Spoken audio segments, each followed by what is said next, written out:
సాయి శివాని భక్తి పాటలు. సాయి శివాని భక్తి పాటలు. Please like, share, comment, subscribe to my channel. Om Shri మహాగణాధిపతయే నమః. ఓం శ్రీ గురుభ్యో నమః. జై గురుదత్త. శ్రీపాదరాజం శరణం ప్రపద్యే. శ్రీపాద శ్రీవల్లభ సంపూర్ణ చరితామృతంలో 7వ అధ్యాయంలో లోకాలోక వర్ణన గురించి తెలుసుకుందాం. తాత, స్వర్గమునందు 88,000 సంఖ్య గల గృహస్థ మునులు కలరు. వారు పునరావృత్తి ధర్మము కలవారు. ధర్మమును తిరిగి ప్రచారము చేయు నిమిత్తము బీజభూతులై ఉన్నారు. పరమాత్మ యొక్క అనిర్వాచ్యమైన శక్తిలోని ఒకానొక స్వల్పాంశము జగత్తును సృష్టించుటకు బ్రహ్మగా ఏర్పడెను. పరమాత్మ నుండి క్రమముగా ఏర్పడిన జలము సర్వవ్యాప్తముగా ఉండెను. పరమాత్మ తేజము వలన ఆ జలమునందు స్వర్ణమయములైన అనేక కోట్ల అండములు ఏర్పడెను. ఆ అండములలో మనము నివసించుచున్న బ్రహ్మాండం కూడా ఒకటి. అండము యొక్క లోపలి ప్రదేశము చీకటితో నిండి ఉండగా పరమేశ్వరుని యొక్క తేజస్సు మూర్తిత్వము నుండి అనిరుద్ధుడను నామముచే విఖ్యాతమైంది. ఆ అండమును తన తేజోమహిమచే ప్రకాశింపజేసినందున హిరణ్యగర్భుడని, సూర్యుడని, సవిత అని, పరంజ్యోతి అని అనేక శబ్దములచే వేదములలో వ్యవహరించబడెను. త్రేతాయుగమునందు పీఠికాపురములో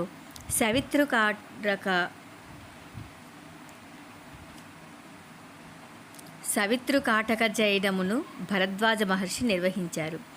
అనేక కోట్ల బ్రహ్మాండముల నుండి ఉన్న దత్తాత్రేయ తేజస్సును ఉద్దేశించి సవితృకాటక చయనము చేయబడినది. సత్యలోకమున అనువైన నిరామయ స్థానమును యుక్తస్థానమున్నది. త్రిఖండ సోపానములో వసురుద్రాదిత్యులని పిలువబడు పితృదేవతలుందురు. వీరు నిరామయ స్థాన సంరక్షకులుగా ఉందురు. కారణ బ్రహ్మలోకము అనునది చతుర్ముఖ బ్రహ్మ నివాస స్థానమై ఉన్నది. అది విద్యాస్థానమనియు మూల ప్రకృతి స్థానమనియు పేరుగాంచిన శ్రీనగరము ఆ పైన ఉన్నది. దానికి పైభాగమున మహాకైలాసమును, ఆ పైన కారణ వైకుంఠమును కలవు. సత్యలోకంలో పురాణపురం అనున్నది విద్యాధర స్థానం. తపోలోకంలో అంజనావతీపురమునందు సాధ్యులు అనువారు ఉందురు. జనలోకములో అంబావతీపురమునందు సనక సనందనాది ఋషులు ఉందురు. మహర్లోకంలో జ్యోతిష్మతీపురమునందు సిద్ధాదులుందురు. సువర్లోకమని పిలువబడు స్వర్గలోకంలో అమరావతీపురమునందు దేవేంద్రాది దేవతలుందురు. ఖగోళమునకు సంబంధించిన గ్రహ నక్షత్రాదులు గల భువర్లోకములో రథంతరపురమందు విశ్వకర్మ అను దేవశిల్పి కలడు. తాత, భూలోకమందు 2 భాగములు కలవు. మానవులు నివసించు దానిని భూగోళమని అందురు. ఇదిగాక మహాభూమి అనున్నది మరొకటి కలదు. ఇది భూగోళమునకు 5 కోట్ల బ్రహ్మాండ యోజనముల దూరమున దక్షిణముగా ఉన్నది. మర్త్యలోకమనగా భూలోక, భువర్లోకములు. దీనిలో మహాభూమి కూడా చేరియే. పాతాళమనగా అతల, వితల, సుతల, రసాతల, తలాతల, మహాతల పాతాళములన్నవి. స్థూలముగా వీటిని స్వర్గ, మర్త్య పాతాళములని అంటారు.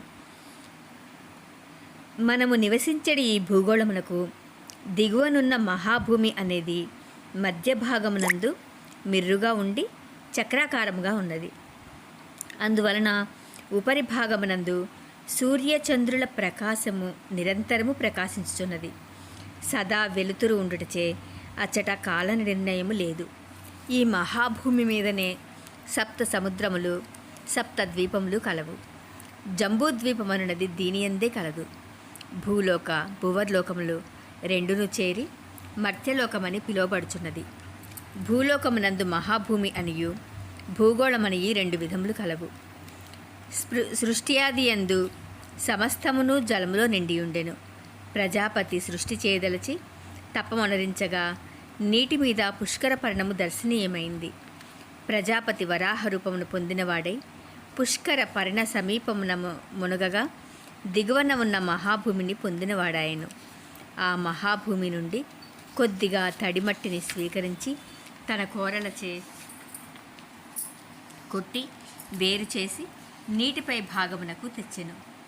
ఆ మృత్తును పుష్కర పరిణమునందుంచగా తదుపరి అది పృథ్వీనామం పొందెను.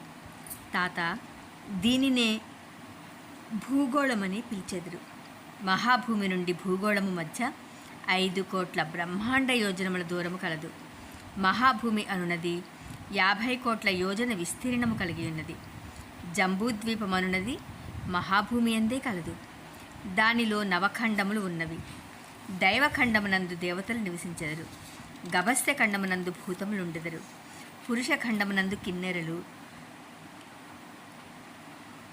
భరతఖండమునందు మానవులు, శరభఖండమునందు సిద్ధులు, గంధర్వఖండమునందు గంధర్వులు, తామ్రఖండమునందు రాక్షసులు, శేరుఖండమునందు యక్షులు, ఇందుఖండమునందు పన్నగులు ఉండెదరు. మహాభూమిలోని జంబూద్వీపమునకు దక్షిణముగానున్న భరతఖండములోని భరతపురమున వైవస్వతమనువు భూ ఋషులతోడను మానవులతోడను కొలువు తీరియుండును. మహాభూమి మీద జంబూద్వీపం ఉన్నట్లే భూగోళం మీద కూడా జంబూద్వీపం కలదు. శ్రీపాద శ్రీవల్లభావతారము నేను శ్రీ పీఠికాపురంలో అవతరించుటకు ముందే 100 సంవత్సరముల క్రితము మహాభూమి మీద వచ్చినది. మహాభూమి మీద ఉన్న జంబూద్వీపము 1,00,000 బ్రహ్మాండ యోజనముల విస్తీర్ణము కలిగి ఉన్నది. జంబూద్వీపమునందలి భరతఖండమున మాత్రమే వైవస్వతమను ఉన్నాడు. మిగతా ఖండాలలో దేవయోనులైన వారు ఉన్నారు. మహాభూమి అందలి జంబూద్వీపమున శీతోష్ణాదులు హెచ్చుగా నుండక ఆహ్లాదకరంగా ఉండును. నీరెండ వంటి సదా వెలుతురుండును గాని పగలు రాత్రి అను భేదము లేకుండా ఉండును. మహాభూమి అందరి జంబూద్వీపము 1,00,000 యోజన విస్తీర్ణం కలది. లవణ సముద్రము 1,00,000 యోజనములు, ప్లక్షద్వీపము 2,00,000 యోజనములు, ఇక్షుర సముద్రము 2,00,000 యోజనములు, కుశద్వీపము 4,00,000 యోజనములు, సురా సముద్రము 4,00,000 యోజనము, క్రౌంచ ద్వీపము 8,00,000 యోజనములు, సర్పి సముద్రము 8,00,000 యోజనములు, శాఖద్వీపము 16,00,000 యోజనములు, దధి సముద్రము 16,00,000 యోజనములు, శాల్మలి ద్వీపము 32,00,000 యోజనములు, క్షీర సముద్రము 32,00,000 యోజనములు, పుష్కర ద్వీపము 64,00,000 యోజనములు, శుద్ధ జల సముద్రము 64,00,000 యోజనములు, చలాచల పర్వతము 128,00,000 యోజనములు, చక్రవాళ పర్వతము 256,00,000 యోజనములు, లోకాలోక పర్వతము 512,00,000 యోజనములు, తమోభూమి 1,250,00,000 యోజనములు విస్తీర్ణం కలిగి ఉండును. లోకాలోక పర్వతమును దాటి సూర్యరశ్మి వెళ్ళుటకు వీల్లేదు. అందువలన లోకాలోక పర్వతమునకు అండభిత్తికిని నడుమ నుండి ప్రదేశము ఎల్లప్పుడూ చీకటితో కూడియుండును. అండభిత్తి అనున్నది 1,000,000 యోజనముల మందము కలిగి ఉండును. వరాహావతారము కానీ నరసింహావతారము కానీ భూమి పట్టేంతటి అవతారములు కావు. వరాహం అనగా సూకరము కాదు, ఖడ్గము మృగము ఒకే కోర కలిగినది. మహాభూమి అందలి జంబూద్వీపమును స్వయంభువమనువు ప్రథమ చక్రవర్తిగా పాలించగా అతని 7 కుమారులు 7 ద్వీపములకు అధిపతులయ్యారు. ప్లక్షద్వీపమును మేధాతిథి, శాల్మమ ద్వీపమును వపుష్మంతుడు, కుశద్వీపమును జ్యోతిష్మంతుడు, క్రౌంచ ద్వీపమును ద్యుతిమంతుడు, శాఖద్వీపమును హవ్యుడు, పుష్కర ద్వీపమును సవనుడు పరిపాలించిన ప్రథమ చక్రవర్తులు. ప్లక్షద్వీపమునందరి చాతుర్వర్ణములు ఆర్యక, కురర, విందక, భావిన అనేవి. వారికి చంద్రాకృతిలో ఉండు విష్ణువు ఆరాధ్య దైవము. శాల్మల ద్వీపమునందు కపిలవర్ణ, చారణకవర్ణ, పీతవర్ణ, కృష్ణవర్ణ అనే 4 వర్ణముల వారుందురు. వారు విష్ణు ఆరాధకులు.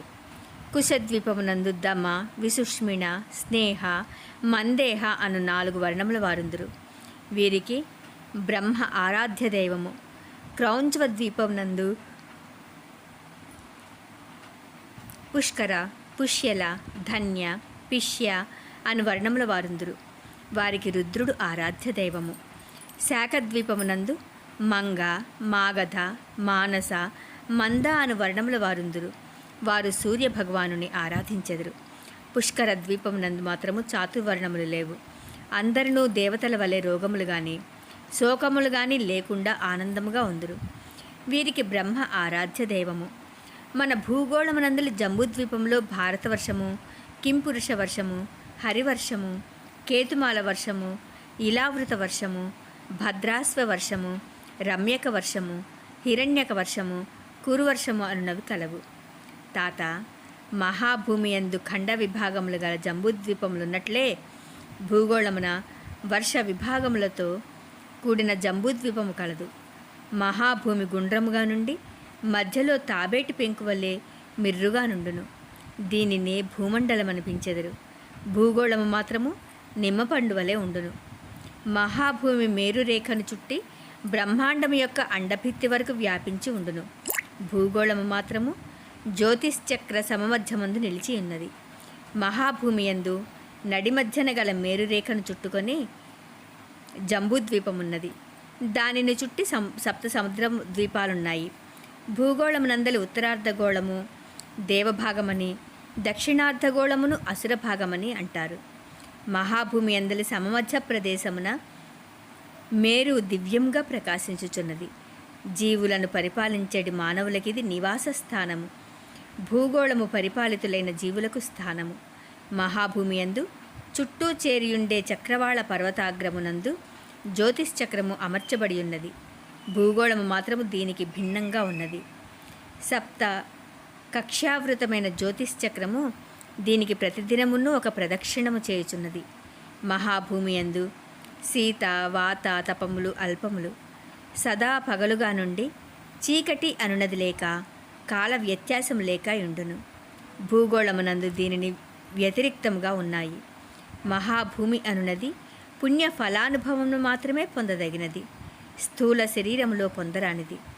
భూగోళము పుణ్యము సంపాదించుకున్నటకు తగిన కర్మభూమి, స్థూల శరీరులు ఉండవలసిన భూమి.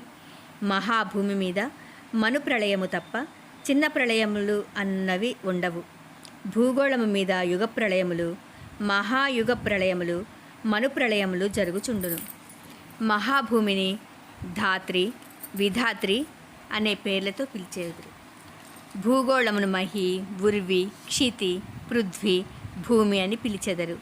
తాత, పాతాళ లోకముల గురించి చెప్పుచున్నాను విను. అతలమునందు పిశాచగణములు, వితలమునందు గుహ్యకులు, సుతలమునందు రాక్షసులు, రసాతలమునందు భూతములు, తలాతలమునందు యక్షులు, మహాతలమునందు పితృదేవతలు, పాతాళమునందు పన్నగులు ఉంటారు. వితలమునందుండు కుబేరుడు నవనిధులకు అధిపతి. ఇతడే బ్రహ్మాండమునకు కోశాధిపతి అయి ఉన్నాడు. ఉత్తర దిక్కునకు అధిపతి అయి ఉన్నాడు. వితలమునందలి అలకాపురమునందు ఇతడుండును. అదే వితలమునందు మేరువకు పశ్చిమ దిశలో యోగినిపురమున మయుడు నివసించును. ఇతడు రాక్షసులకు శిల్పి. త్రిపురాసురులకు ఆకాశములో చాలా ఎత్తున విహరించగల త్రిపురములను నిర్మించి ఇచ్చాడు. సుతలములోని వైవస్వతపురమును యమధర్మరాజు పరిపాలించుచుండును. ఇతడు దక్షిణ దిక్కుకును అధిపతి. ఈ పట్టణ ప్రవేశమునకు ముందు అగ్నిహోత్రపు నది కలదు. దీనినే వైతరణి అని అంటారు. పుణ్యవంతులకు సులభముగా దాట వీలు కలుగుతుంది. పాపాత్ములు దాటుటకు చాలా కష్టతరం. రసాతలమునందు పుణ్యనగరం అను నది కలదు. దానికి నిరుతి అను దైత్యుడు అధిపతి. ఇతడు నైరుతి దిక్కునకు అధిపతి. తలాతలమునందలి ధనిష్ఠానపురమున పిశాచ గణములతో కూడి భేతాళుడుండును. మహాతలములో కైలాస నగరములో సర్వభూత గణములతో కాత్యాయనీపతి అయిన ఈశానుడు కలడు. ఇతడు ఈశాన్య దిక్కుకు అధిపతి. పాతాళమునందు వైకుంఠ నగరము కలదు. అందులో శ్రీమన్నారాయణమూర్తి పాతాళాసురులతోనూ వాసుకి మొదలైన సర్పశ్రేష్ఠులతోనూ శేషసాయి విరాజిల్లుచున్నాడు. దీనినే శ్వేత ద్వీపగతమైన కార్యవైకుంఠం అని అంటారు. ఆఖరిదైన పాతాళలోకమునందు త్రిఖండ సోపానం కలదు. ప్రథమ ఖండమందు అనంగ జీవులుంటారు. ద్వితీయ ఖండమునందు ప్రేతగణములుంటాయి. తృతీయ ఖండమునందు యాతనా దేహమును పొందియున్న జీవులు దుఃఖాక్రాంతులై ఉంటారు. సప్త సముద్రములను, సప్త ద్వీపములను మహాభూమి యందు కలవు.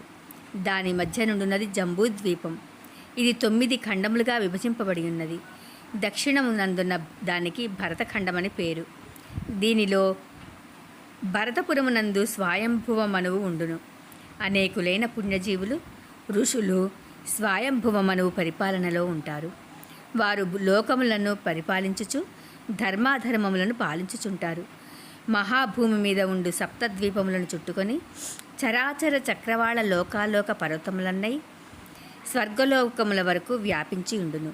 ఇవి ఎంత మాత్రము వెలుతురును తమ గుండా ప్రసరింపనీయని పొరలు. మహాభూమికి దిగువన 7 అధోలోకాలు ఉంటాయి. వీటినే సప్త పాతాళములని అంటారు. అతలలోకమనున్నది పిశాచములకు నివాసము. వితలలోకమునందలి అలకాపురిలో కుబేరుడుండును. వితలలోకమునందలి యోగినిపురములో రాక్షసులతో కూడి మయుడు అనువాడుండును. సుతలమునందు బలిచక్రవర్తి తన పరిజనులైన రాక్షసులతో నివసించును. వైవస్వతపురమునందు యమధర్మరాజుండును. ఇందలి నరకాదులందు పాపజీవులు యాతనలను పొందుదురు. రసాతలములోని పుణ్యపురం అనునది నైరుతి స్థానము. దీనిలో భూతాది వర్గములుండును. తలాతలమునందలి ధనిష్ఠాపురములో భేతాళుడుండును. తలాతలమునందలి కైలాసపురంలో రుద్రుడుండును. మహాతలమనున్నది పితృదేవతలకు నివాసము. పాతాళమునందు శ్వేత ద్వీప వైకుంఠము కలదు. దీనిలో నారాయణుడుండును. మేరువు నంటి పెట్టుకున్న అధోభాగమందు అనంగజీవులు ప్రేతగడములు యాతనాదేహములు ఉందురు. నిరాలంబ సూచ్యగ్రస్థానమును దానిలో మహాపాతకులుందురు. భోజనానంతరము రౌరవే అపుణ్య నిలయే పద్మార్బుద నివాసినాం అర్ధినాం ఉదకం దత్తం అక్షయ్యము ప్రతిష్ఠతి అని ఉత్తరాపోసనలో ఉదక ప్రదానము వీరికే చేయబడుచున్నది. భూలోకమునందు గలలో భూగోళము మహాభూమి వేరువేరు అని చక్కగా గ్రహింపుము. భూగోళ బిందువుకి ఉపరి ప్రదేశమున ఊర్ధ్వ ధ్రువస్థానం వరకు ఉన్న ప్రదేశములో మేరురేఖ ఎందు ప్రకాశించుచున్నది. సూర్యలోకము ఇది సూర్యదేవత ఉండు లోకము. సూర్యగ్రహ మండలము ఎంత మాత్రము కాదు. ఇదే విధముగా చంద్రలోకము, అంగారకలోకము, బుధలోకము, గురులోకము, శుక్రలోకము, శనేశ్చరలోకము, రాస్యధిదేవతాలోకము, నక్షత్ర దేవతాలోకము, సప్త ఋషిలోకము, ఊర్ధ్వ ధ్రువలోకము అనున్నవి కలవు. ఇవే కాక ఇంకా అనేక అవాంతర లోకములు కలవు. భూమధ్య బిందువు నుండి సూర్యలోకము 1,00,000 బ్రహ్మాండ యోజనములలో కలదు. ఇది సూర్యగ్రహాది దేవత అయిన సూర్యుడుండు లోకము. భూమధ్య బిందువు నుండి చంద్రలోకము 2,00,000 బ్రహ్మాండ యోజనములలోను, అంగారక లోకము 3,00,000 బ్రహ్మాండ యోజనములలోను, బుధలోకము 5,00,000 బ్రహ్మాండ యోజనములలో, గురులోకము 7,00,000 బ్రహ్మాండ యోజనములలో, శుక్రలోకము 9,00,000 బ్రహ్మాండ యోజనములలోను, శనిలోకము 11,00,000 బ్రహ్మాండ యోజనములలో, రాస్యధి దేవతాలోకము 12,00,000 బ్రహ్మాండ యోజనములలో, నక్షత్ర దేవతాలోకము 13,00,000 బ్రహ్మాండ యోజనములలో, సప్తర్షిలోకము 14,00,000 బ్రహ్మాండ యోజనములలోను, ధ్రువలోకము 15,00,000 బ్రహ్మాండ యోజనములలోను కలవు. ఇదే విధంగా భూమధ్య బిందువు నుండి రకరకములైన దూరములలో స్వర్గలోకము, మహర్లోకము, జనలోకము, తపోలోకము, సత్యలోకము కలవు. భూమధ్య బిందువు నుండి బ్రహ్మాండమున చుట్టిన గోడ అనగా అండభిత్తి వరకు 24,50,00,000 బ్రహ్మాండ యోజనముల దూరం ఉన్నది. భూమధ్య బిందువు నుండి అండభిత్తి బయటకు 25,50,00,000 బ్రహ్మాండ యోజనముల దూరం ఉన్నది. భూలోక, భువర్లోక, సువర్లోకములు ప్రళయకాలముందు నశించును. సువర్లోకమునకు పైన మహర్లోకము కొంత నశించి కొంత నిలిచి ఉండును. ఆ పైన నుండి జనలోక, తపోలోక, సత్యలోకములు బ్రహ్మ జీవితాంతమున గాని నశింపవు. స్వర్గమనగా సువర్లోక, మహర్లోక, జనలోక, తపోలోక, సత్యలోకములకును మరియు అండభిత్తి వరకు. దత్తుడు అనగా ఎవరు? తాత, దత్తతత్వము నీకు అనుభవంలోకి రావాలనన్నా కొన్ని లక్షల జన్మలు కావలసి వచ్చును. కోటానుకోట్ల బ్రహ్మాండములంతటా వ్యాపించి ఉండి దానిని అతిక్రమించి ఉన్న ఏకైక తేజో మహారాశియే దత్తుడని తెలియము. ఆ దత్తప్రభువే సాక్షాత్తు నీ ఎదుటనున్న శ్రీపాద శ్రీవల్లభుడని తెలియము. శ్రీచరణుల హితబోధన విన్న నరసావధానులు అతని భార్యను నిర్ఘాంతపోయిరి. ఏడాది వయస్సు ఉన్న ఈ పసికందు ఇంతటి మహత్తర విషయములను సాధికారముగా చెప్పుటైను తానే సాక్షాత్తు దత్తుడనని తెలియచేయుటకు నరసావధానులు అతడి భార్యయు వెక్కి వెక్కి ఏడవసాగిరి. కనీసము ఆ దివ్య శిశువు శ్రీచరణములు స్పృశించగోరిరి. దానికి శ్రీవల్లభులు నిరాకరించిరి. నరసావధానులు దంపతులు తాము కూర్చున్న చోటు నుండి కించిత్తు కూడా కదలలేకపోయారు. శ్రీపాదులిట్లా సెలవిచ్చారు: నేను దత్తుడను, కోటాను కోట్ల బ్రహ్మాండములనంతా వ్యాపించియున్న ఏకైక తత్వమును, దిక్కులనే వస్త్రముగా కలవాడను, దిగంబరుడను. ఎవరైతే త్రికరణ శుద్ధిగా దత్త దిగంబర, శ్రీపాదవల్లభ దిగంబర, నరసింహ సరస్వతి దిగంబర అని కీర్తన చేయుదురో అచ్చట నేను సూక్ష్మ రూపములో సదా ఉందును. మా మాతామహులైన శ్రీ బాపనార్యులు పరదేశము నుండి వచ్చి పాదగయాక్షేత్రమునందు శ్రాద్ధాది కర్మలు నిర్వహించుకుని వారికి ఉచితముగా భోజన వసతి సౌకర్యములు కలిగించుచుండా ఆక్షేపించితివి. నీ స్వయంభూదత్తుడేడి అదృశ్యమాయనుగా? ఆ దత్తుడిని నేనే. నేను జన్మించిన పవిత్ర గృహమున విడిది చేయువారు తప్పక పవిత్రులగుదురు. పితృదేవతలకు పుణ్యలోకములు ప్రాప్తించును. బ్రతికియుండిన జీవులనే కాక చచ్చిన జీవుల యొక్క యోగక్షేమములను చూడవలసిన ప్రభువును నేను. నాకు చావు పుట్టుకలు రెండునూ సమానమే. అయినను నీవు స్వయంభూదత్తుని ఆరాధించిన దానికి ఫలితము ఇదా అని వ్యధ చెందుచున్నావు. నీ మీద పడిన అపవాదు పోవునటులా స్వయంభూదత్తుడు త్వరలోనే కనిపించును. ప్రతిష్ఠ కూడా జరుగును. నీకు ఆయుర్దాయమిచ్చితిని. దత్తధ్యాసలో ఉండుము. మరుజన్మమున కటాక్షించెదనని అభయమిచ్చుచున్నాను. ఈ జన్మమున నా పాదుకలను స్పర్శ చేసేటంతటి మహాపుణ్యము నీకు లేనేలేదు. కోటాను కోట్ల బ్రహ్మాండంను సృజించి రక్షించి లయము చేయు ఏకైక ప్రభువునైన నేను నా వరద హస్తముతో నిన్ను ఆశీర్వదించుచున్నానని పలికెను. మహాభయంకర శబ్దముతో శ్రీచరణుల శరీరమునందు అణు పరమాణువులు విఘటనము చెంది శ్రీపాదులు అదృశ్యములైరి.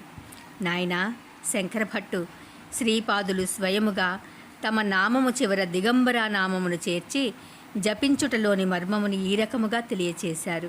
వారు సర్వవ్యాపక తత్వము, నిరాకారమైన ఆ తత్వము సాకారముగా ఎట్లు ఆవిర్భవించునో మన ఊహకందని విషయము. పసిబాలక రూపమైన కపట వేషమును ధరించిన వచ్చిన ఆ జగత్ప్రభువు పసితనము నుండి చేయు లీలలకు అంతమెక్కడా? శ్రీపాద వల్లభులకు జయము జయము. జై గురుదత్త.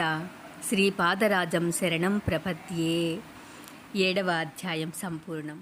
జై గురుదత్త.